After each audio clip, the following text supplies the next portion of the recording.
Hi friends, ഇന്നത്തെ നമ്മുടെ പുതിയൊരു വീഡിയോയിലേക്ക് എല്ലാവർക്കും സ്വാഗതം. ഇന്ന് ഞാനിവിടെ ഉണ്ടാക്കാനായിട്ട് പോകുന്നത് നല്ല ടേസ്റ്റി ആയിട്ടുള്ളൊരു ഈവനിങ് സ്നാക്സിൻ്റെ റെസിപ്പിയാണ് ആലു ബോണ്ട. അതായത് നമ്മുടെ ഉരുളക്കിഴങ്ങ് വെച്ചിട്ടൊക്കെ ഉള്ളൊരു ബോണ്ടയാണ്. ഇതിന് മസാല ബോണ്ട എന്നൊക്കെ പറയട്ടോ. നല്ല ടേസ്റ്റാണ് ഇത് കഴിക്കാനായിട്ടും, അതുപോലെ തന്നെ ഉണ്ടാക്കിയെടുക്കാനും വളരെ എളുപ്പമാണ്. അപ്പോൾ നമുക്കിത് എങ്ങനെയാണ് ചെയ്യുന്നത് നമുക്ക് നോക്കാം.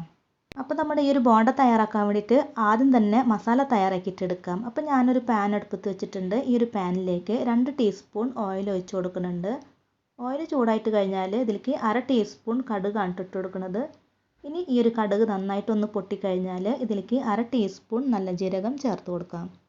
ഈ ഒരു ജീരകം ഒന്ന് മൂത്ത് വന്ന് കഴിഞ്ഞാൽ പിന്നെ ഇതിലേക്ക് നമുക്ക് 2 സവാള കനം കുറച്ച് കട്ട് ചെയ്തത് ഇട്ട് കൊടുക്കാം.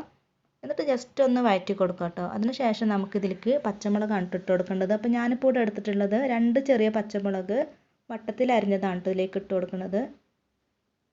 അതിനുശേഷം 1/2 ടീസ്പൂൺ ഇഞ്ചി വെളുത്തുള്ളി ചതച്ചതും കൂടി ഇട്ട് കൊടുക്കുന്നുണ്ട്. ഇനി ഇതിലേക്ക് നമുക്ക് കുറച്ച് കറിവേപ്പില ചേർത്ത് കൊടുക്കാം. കറിവേപ്പില ഇട്ട് കൊടുത്തിട്ട് പിന്നെ നമുക്ക് ഇതിലേക്ക് ഈ ഒരു മസാലയ്ക്ക് ആവശ്യമായിട്ടുള്ള ഉപ്പ് ചേർത്ത് കൊടുക്കാം. ഉപ്പിട്ട് കൊടുത്ത് കഴിഞ്ഞിട്ട് പിന്നെ മുളക് പൊടിയാണ് കേട്ടോ ഞാനിവിടെ എടുത്തിട്ടുള്ളത്. ഞാനിവിടെ 1/2 ടീസ്പൂൺ മുളക് പൊടി എടുത്തിട്ടുണ്ട്. പിന്നെ ഒരു 1/4 ടീസ്പൂൺ മഞ്ഞൾപ്പൊടി, പിന്നെ 1/2 ടീസ്പൂൺ ഗരം മസാലപ്പൊടി. ഇനി ഈ ഒരു പൊടികളുടെ പച്ചമണം പോണ വരയ്ക്ക് നന്നായിട്ടൊന്ന് വഴറ്റിയെടുക്കാം. അപ്പോൾ വീഡിയോ കണ്ടുകൊണ്ടിരിക്കുന്ന സമയത്ത് ആരെങ്കിലും ലൈക്ക് ചെയ്യാനായിട്ട് മറന്നു പോയിട്ടുണ്ടെങ്കിൽ പ്ലീസ് ഒന്ന് ലൈക്ക് ചെയ്തേക്കുക.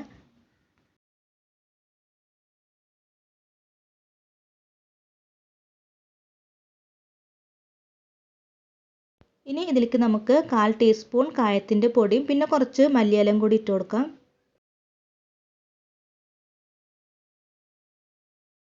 ഇനി ഇതൊന്ന് മിക്സ് ചെയ്ത് കൊടുത്തിട്ട് നമുക്ക് ഇതിലേക്ക് വേവിച്ച് വെച്ചിട്ടുള്ള ഉരുളക്കിഴങ്ങ് ഇട്ട് കൊടുക്കാം. അപ്പോൾ ഞാനിവിടെ എടുത്തിട്ടുള്ളത് 2 വലിയ ഉരുളക്കിഴങ്ങ് ഉപ്പിട്ട് വേവിച്ചതിന് ശേഷം ഇതുപോലെ ഉടച്ചെടുത്തിട്ടുള്ളതാണ്. ഇനി ഈ ഒരു മസാലയിൽ ഈ ഒരു ഉരുളക്കിഴങ്ങ് നന്നായിട്ടൊന്ന് മിക്സ് ചെയ്തിട്ടെടുക്കാം.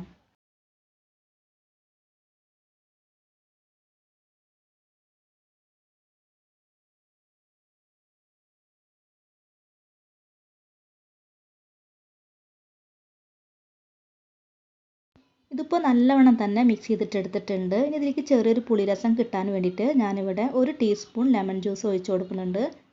ഈ ഒരു ലെമൺ ജ്യൂസ് ഒഴിച്ച് കൊടുത്തിട്ട് ഇത് നന്നായിട്ട് മിക്സ് ചെയ്ത് കൊടുത്തതിന് ശേഷം ഇതൊന്ന് ചൂടാറാനായിട്ട് മാറ്റി വയ്ക്കാം.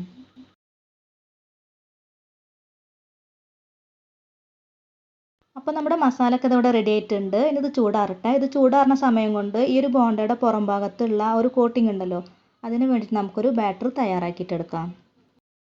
അപ്പോൾ നമ്മുടെ ബാറ്റർ തയ്യാറാക്കാൻ വേണ്ടിയിട്ട് ഞാനിവിടെ ഒരു ബൗളിലേക്ക് 1 കപ്പ് കടലമാവ് ഇട്ട് കൊടുക്കുന്നുണ്ട്.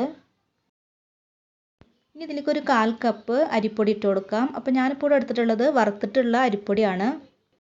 ഇനി ഒരു 1/2 ടീസ്പൂൺ മുളക് പൊടി ഇട്ട് കൊടുക്കാം. ഇതിൻ്റെ കൂടെ തന്നെ ഒരു 1/4 ടീസ്പൂൺ മഞ്ഞൾപ്പൊടി, പിന്നെ ഇതിലേക്ക് ആവശ്യത്തിനായിട്ടുള്ള ഉപ്പ് ചേർത്ത് കൊടുത്ത് കഴിഞ്ഞിട്ട് പിന്നെ ഇതിലേക്ക് ഞാനൊരു 1/4 ടീസ്പൂൺ ബേക്കിംഗ് സോഡ ഇട്ട് കൊടുക്കുന്നുണ്ട്.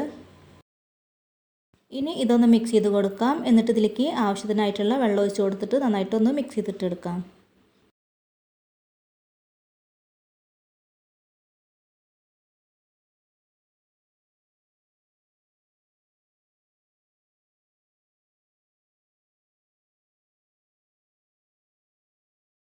ഇതിപ്പോൾ ഇവിടെ റെഡി ആയിട്ടുണ്ട്. കണ്ടില്ല, ഈ ഒരു തിക്നെസ്സിൽ വേണം നമ്മളിത് മിക്സ് ചെയ്തിട്ടെടുക്കാനായിട്ട്. പഴംപൊരിക്കൊക്കെ നമ്മൾ മാവ് തയ്യാറാക്കൂലേ, അതുപോലെ വേണം കേട്ടോ ഈ ഒരു ബാറ്റർ നമ്മൾ തയ്യാറാക്കി എടുക്കാനായിട്ട്.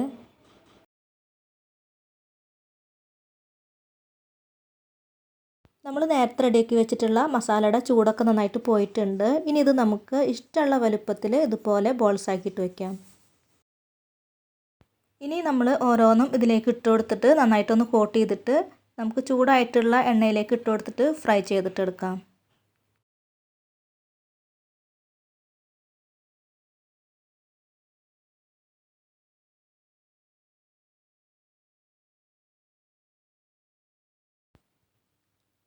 അപ്പോൾ നമ്മുടെ മസാല വട അതേ ഒരു സൈഡ് നന്നായിട്ട് ഫ്രൈ ആയിട്ട് വന്നിട്ടുണ്ട്, മറ്റേ സൈഡ് നന്നായിട്ട് ഫ്രൈ ചെയ്തിട്ട് എടുക്കാം. കുറേ എണ്ണ ഒഴിച്ചിട്ട് ഇതുപോലെ ഫ്രൈ ചെയ്തിട്ട് എടുക്കുകയാണെങ്കിൽ നല്ല ഷേപ്പോട് കൂടി തന്നെ കിട്ടും കേട്ടോ. പിന്നെ അതിങ്ങനെ എന്താ പറയുക, മറിച്ചിട്ട് കൊടുക്കേണ്ട ആവശ്യമൊന്നുമില്ല, ജസ്റ്റ് ഒന്നിങ്ങനെ ഇളക്കി കൊടുത്താൽ മാത്രം മതി. ഇനി ഇത് കോരി മാറ്റിയിട്ട് ബാക്കിയുള്ളതും ഇതേപോലെ തന്നെ ഫ്രൈ ചെയ്തിട്ടെടുക്കാം.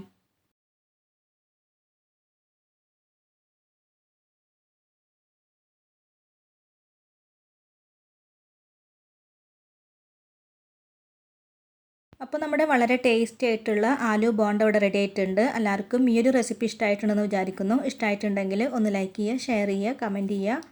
പിന്നെ ആരെങ്കിലും പുതുതായിട്ട് കാണുന്നവരുണ്ടെങ്കിൽ പ്ലീസ് ചാനലൊന്ന് സബ്സ്ക്രൈബ് ചെയ്യുക. അങ്ങനെ സബ്സ്ക്രൈബ് ചെയ്യുന്ന സമയത്ത് ബെൽ ബട്ടണും പ്രസ് ചെയ്യുക. അതിൽ ഓൾ എന്ന ഓപ്ഷൻ കൂടെ കൊടുക്കുക കേട്ടോ. എന്നാൽ മാത്രമാണ് ഞാനിടുന്ന വീഡിയോയുടെ നോട്ടിഫിക്കേഷനൊക്കെ നിങ്ങൾക്ക് ലഭിക്കുകയുള്ളൂ. അപ്പോൾ ഇനി അടുത്ത നല്ലൊരു വീഡിയോ ഇട്ട് വരുന്നവരേക്കും എല്ലാവർക്കും ബൈ. താങ്ക്